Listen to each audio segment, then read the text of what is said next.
Nos encontramos en la mañana de hoy con la doctora América Facundo. ¿Qué tal, doctora? ¿Cómo está? Estoy muy bien y encantada de estar aquí con ustedes. Qué bueno que esté con nosotros en la mañana de hoy. Doctora, antes de comenzar a hablar sobre su trayectoria profesional con nosotros aquí en la Escuela de Medicina, quisiéramos preguntarle, doctora, ¿dónde usted nació? ¿Dónde nací? Nací en la ciudad de Nueva York, en la parte, una de las partes más difíciles en el sur del Bronx, hija de padres migrantes. Doctor, ¿y cómo recuerda esos años de la niñez, de la infancia en esa ciudad tan grande, cosmopolita? Bueno, la comunidad puertorriqueña no se movía tanto hacia Manhattan y otras áreas de Nueva York, años difíciles porque los niveles de violencia y hostilidad allí entre los diferentes grupos étnicos y raciales era ya muy intenso, como continúa siendo. Eh, Así que fueron años yo le llamo de supervivencia, de aprender a sobrevivir en terreno de tierra movediza. ¿Y cuánto tiempo usted estuvo en Nueva York? ¿Sus grados primarios fueron en Nueva York? ¿Cuándo vino a Puerto Solamente Rico? kindergarten y primer grado, porque a los 7 años vine a vivir a Puerto Rico. Así que no fue tanto tiempo, pero fue parte de la historia personal que es. Y por otro lado, el tema de ser neoyorrican, aunque realmente me haya criado en Puerto Rico, me vincula de manera afectiva con lo que ahora, más recientemente, llamamos la diáspora en Estados Unidos, en Nueva York, en Chicago, en Massachusetts, New Jersey. Porque para los puertorriqueños vivir en Estados Unidos es una experiencia de reto.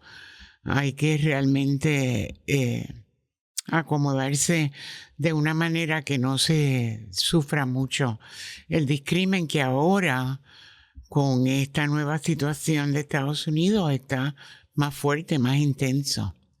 Doctora, y ya usted aquí estando en Puerto Rico, que hace sus estudios de escuela elemental y superior, ¿a qué universidad usted va a estudiar cuando termine el grado 12? Inicialmente a la Universidad de Puerto Rico, recinto de Río Piedra.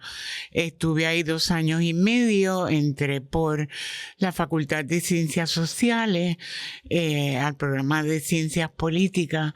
Tuve unos maestros extraordinarios, la mayoría graduados en ese momento de la Universidad de Chicago, que para ciencias políticas era una autoridad, así que tuve maestros de suprema excelencia y guardo recuerdos hermosos de esos 2 años y medio en el recinto de Río Piedra. Me fui por muchas razones a Inglaterra.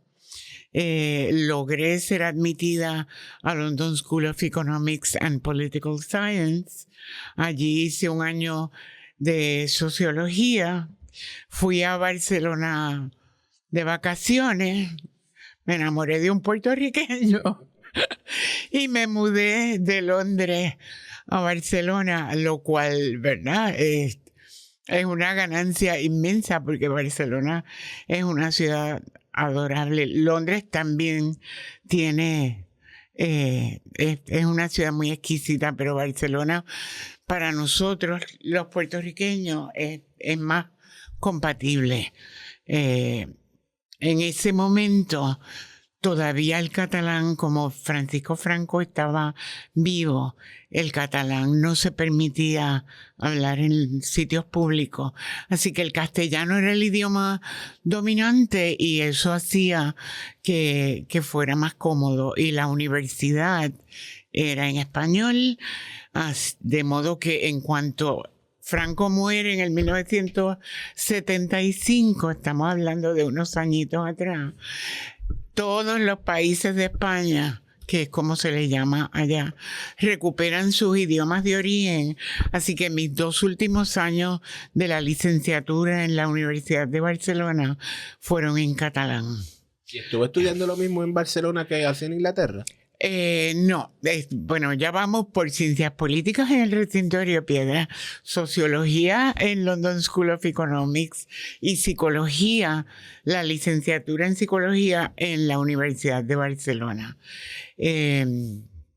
Así que fue un recorrido por las ciencias sociales que me dieron una formación, yo creo que pues para formarme en la mujer que he sido, a partir de ahí, siempre con un gran compromiso con la justicia social y participar en todo aquello que vaya encaminado en esa dirección. Doctora, y ese último cambio a psicología que ha hecho cajera dentro de esa profesión, ¿cómo llegó? Llegué porque en el momento en que yo estaba en Barcelona, no había muchas opciones buenas de profesión por el fascismo que imperaba en ese momento en España. Psicología era de las disciplinas menos afectadas por la situación política del país.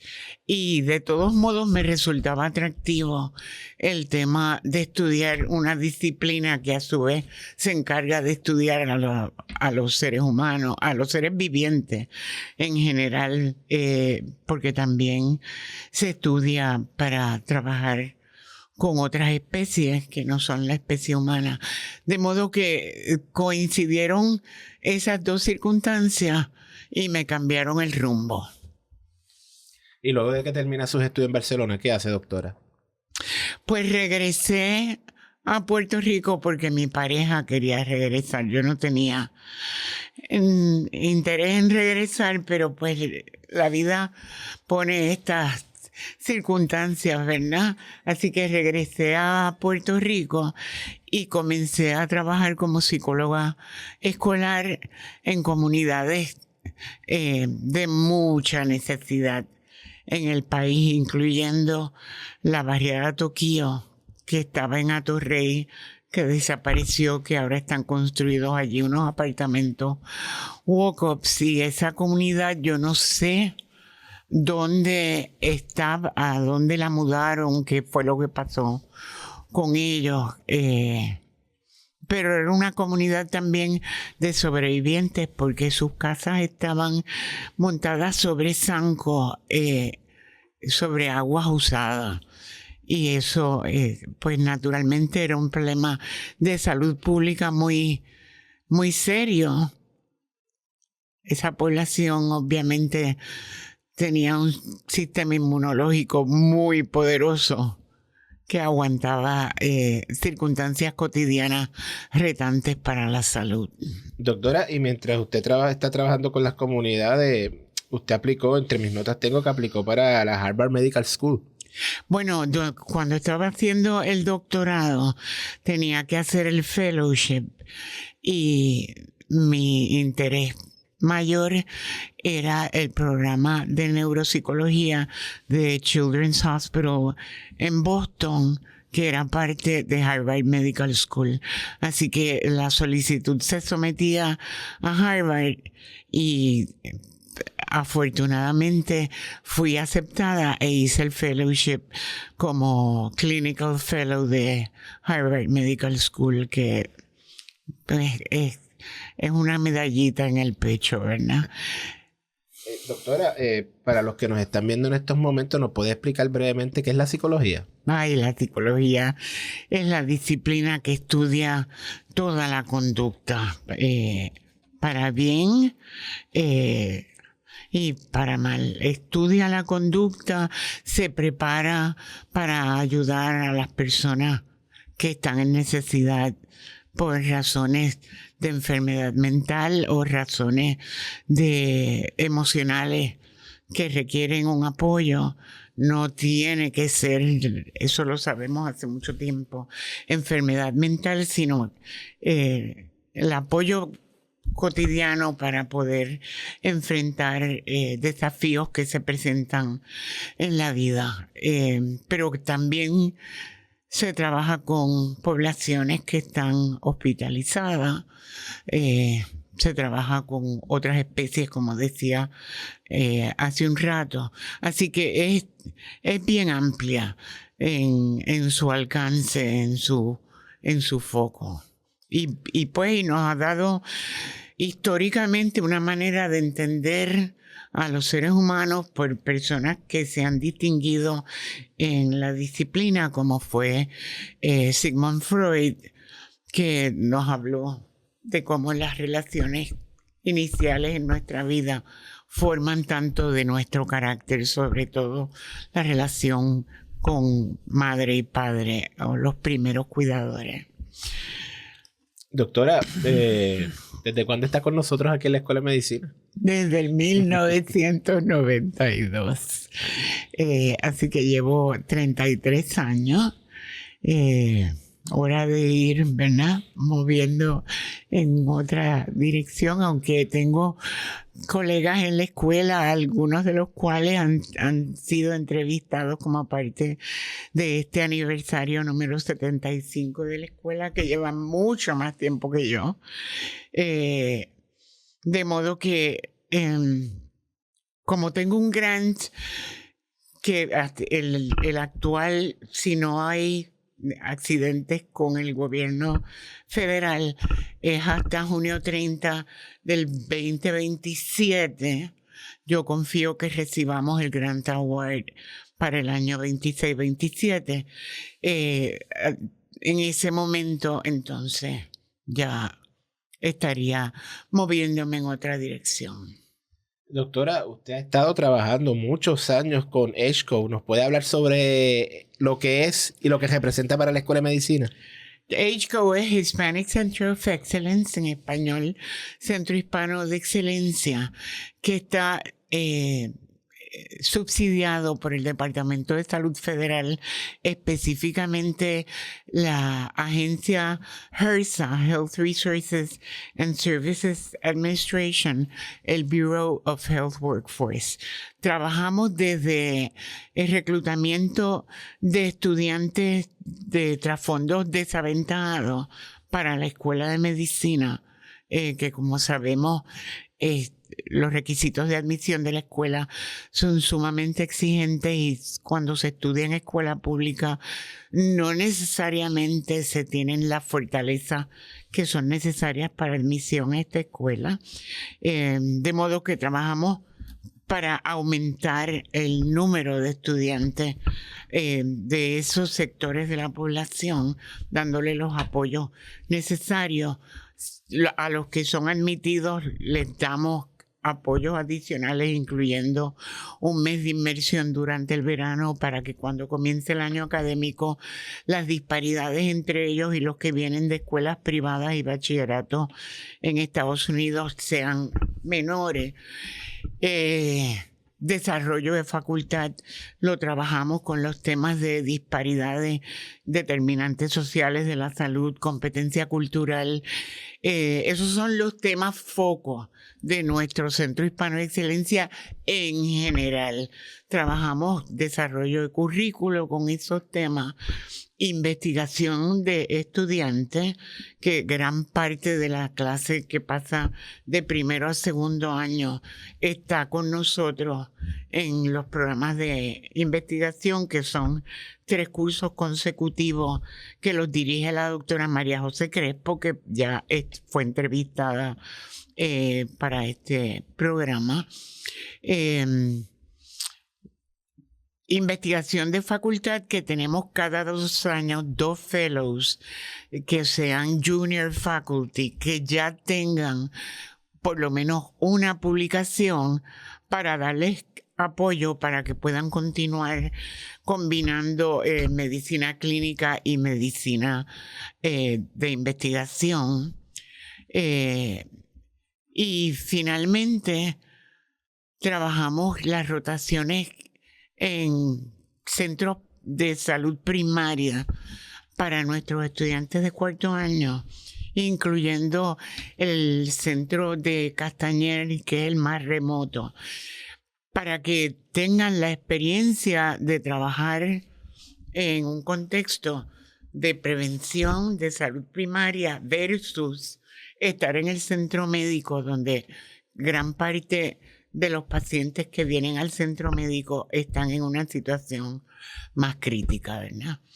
Y entonces, como parte de ese programa, también tenemos estudiantes en las clínicas externas del hospital pediátrico bajo la dirección de la doctora María Quintero, pediatra. Así que combinamos que estén en un contexto de salud primaria dentro del centro médico y en lugares tan remotos como Castañer, que está entre Adjuntas y Lares en el tope de la montaña. Doctora, ¿nos podría hablar también su experiencia aquí en la Escuela de Medicina dentro de la docencia y la investigación? En docencia, durante 23 años dirigí el Seminario de Integración 1 para los estudiantes de primer año.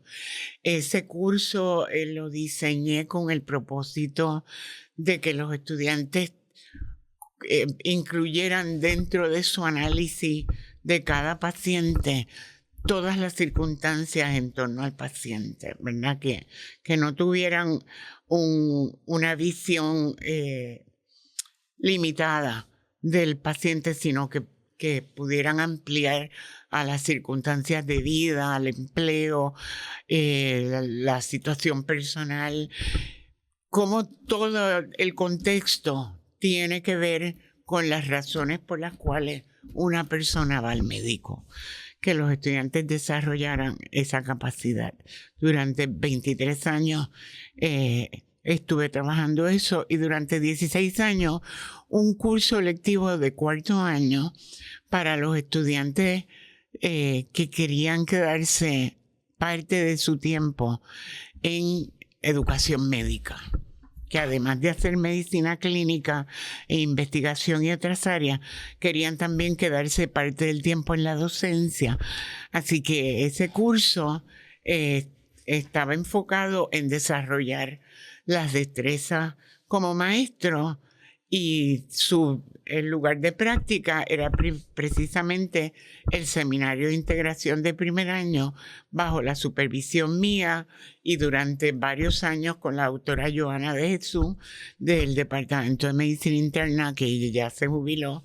Trabajábamos juntas en supervisar a los estudiantes.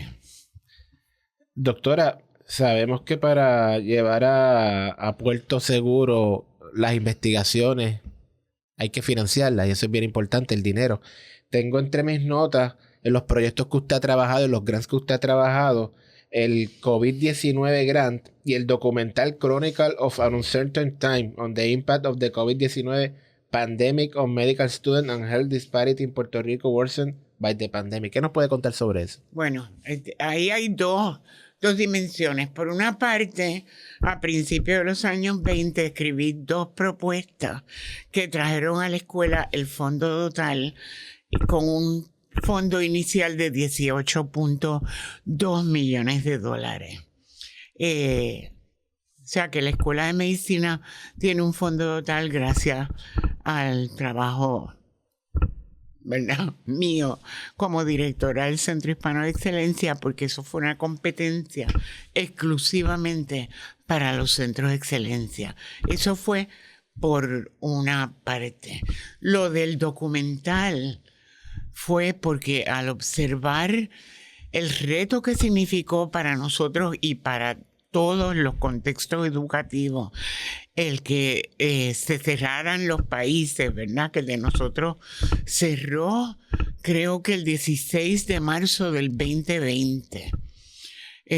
La pandemia se declara en enero del 2020 y creo que fue el 16 de marzo que cerró Puerto Rico y nuestros estudiantes se tenían que quedar en sus casas. Logré conseguir un grant de $150,000 para comprar 2 equipos de telemedicina para poder llevar a cabo la docencia usando tecnología que permitiera que los estudiantes tuvieran, no solamente que conocieran a la facultad, ¿verdad? Que como estaban aislados ellos por un lado y nosotros por otro, sino que además las clases pudieran tener un sentido más tangible. Y entonces, al observar todos esos desafíos, sometí una propuesta a la agencia, al gobierno federal, para hacer un documental acerca de lo que significó la pandemia, específicamente en nuestra escuela, con nuestros estudiantes, y cómo la pandemia agravó prácticamente todos los problemas sociales del país, sobre todo lo que tenía que ver con salud pública, con violencia de género, con pues los problemas en la educación, porque los estudiantes nuestros pudieron continuar estudiando de diferentes maneras, pero hubo sistemas educativos, por ejemplo, el sistema educativo público. No necesariamente los estudiantes pudieron continuar estudiando, porque lo que tenían era, si acaso, un teléfono celular para 2 o 3 estudiantes en una familia. O sea que los retos fueron inmensos. Y pensamos que teníamos que documentarlo. Así que yo le planteé primero al equipo de trabajo del Centro Hispano de Excelencia someter esta propuesta para llevar a cabo este proyecto. Fue aprobada la propuesta y entonces era conseguir una persona que dirigiera el documental y discutir el libreto, qué aspectos de la pandemia y el impacto en los estudiantes de medicina y en el país, en Puerto Rico en particular, queríamos cubrir en ese documental. El producto final a mí me parece que es extraordinario, dura 45 minutos, cubre diversidad de áreas, lo hemos mostrado en múltiples instituciones, tanto en Puerto Rico como en Estados Unidos, de modo que ha sido una experiencia enriquecedora. Doctora, con el tiempo que usted lleva con nosotros y la relación que usted ha tenido con los estudiantes y claro, con nuestra escuela de medicina, si usted pudiera darle algún consejo a ese estudiante que está mirando para acá, que quiere ser médico, que quiere entrar a nuestra escuela, ¿qué le aconsejaría? Bueno, lo primero es que tienen que tener un expediente académico sólido, porque los estudios de medicina se han vuelto progresivamente exigentes. Entrar a un programa de residencia se está tornando cada vez más difícil. Así que estudiar medicina en el 2025, 2026 es diferente a lo que fue estudiar medicina en años anteriores. Cuando hablamos con nuestra decana y con nuestra decana de asuntos estudiantiles y en el comité de currículo, vemos los retos inmensos que representa para los estudiantes entrar en este momento y mantenerse, ¿verdad? Lograr completar el MD y lograr entrar a un programa de residencia. Así que lo primero es mantener un expediente académico de primer orden y una vez entran a la escuela, no perder ni un segundo de estudio todos los días para mantenerse al mismo ritmo que van los cursos. Sobre todo primer año es un año bien cargado. Segundo año también. Son bien cargados y no pueden permitir que pase un solo día sin estar al día por donde van las clases. Doctora América Facundo, gracias por haber estado con nosotros en la mañana de hoy. Ha sido un placer. Confío que esto sea productivo para nuestra escuela.